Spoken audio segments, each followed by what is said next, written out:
रूसी राष्ट्रपति Vladimir Putin ने थर्ड वर्ल्ड वॉर की संभावना होने के चलते पुराने जमाने के एयर ब्लिम्प यानी कि एयरशिप तैनात किए हैं।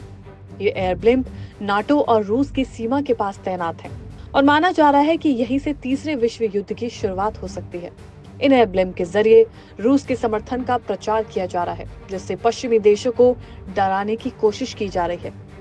रिपोर्ट के मुताबिक पश्चिमी देशों का कहना है कि इन ब्लिम्प में कैमरे लगे हुए हैं, जिनसे नाटो देशों पर पैनी नजर रखी जा रही है। कुछ एक्सपर्ट्स का मानना है कि रूस इन ब्लिम्प का इस्तेमाल कमजोर नाटो देशों को डराने के लिए कर रहा है। रूस की ये ब्लिम्प यूरोपियन देश एस्टोनिया के नार्वा शहर के पास देखे गए हैं।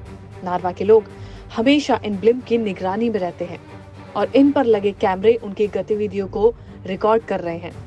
ये ब्लिम्प लगभग हर हफ्ते रूस की सीमा के करीब आते रहते हैं, जिससे एस्टोनिया की सीमा पर रूस की सैन्य उपस्थिति बढ़ती जा रही है। इन ब्लिम्प को पहले एंटी ड्रोन डिवाइस के रूप में डिजाइन किया गया था, जो लक्ष्य पर विशाल जाल फेंक कर हमला करते थे, लेकिन अब इनका इस्तेमाल केवल प्रचार और डर फैलाने के लिए किया जा रहा है। एस्टोनियाई पुलिस ने शुरुआत में इन ब्लिम्प को नजरअंदाज किया था, सोचते हुए कि ये वापस चले जाएंगे, लेकिन ऐसा नहीं हुआ। वो ब्लिम्प अभी भी लाए गए हैं। इन पर जी का निशान था, जो यूक्रेन पर रूस के आक्रमण के समय टैंकों और सैन्य वाहनों पर भी देखा गया था। इसके बाद से रूस ने इन ब्लिम्प को एस्टोनियाई सीमा के बड़े हिस्से में तैनात किया है।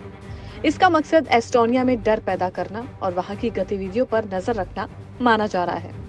एस्टोनियाई पुलिस के डायरेक्टर जनरल ने बताया कि हम हर हफ्ते इस तरह की घटनाओं को देख रहे हैं। पिछले कुछ महीनों में एस्टोनिया की 200 मील लंबी सीमा पर तनाव बढ़ रहा है। आगे उन्होंने कहा कि रूस ने जानबूझकर इन घटनाओं को सार्वजनिक किया ताकि ये संदेश दिया जा सके कि हम आप पर नजर रख रहे हैं।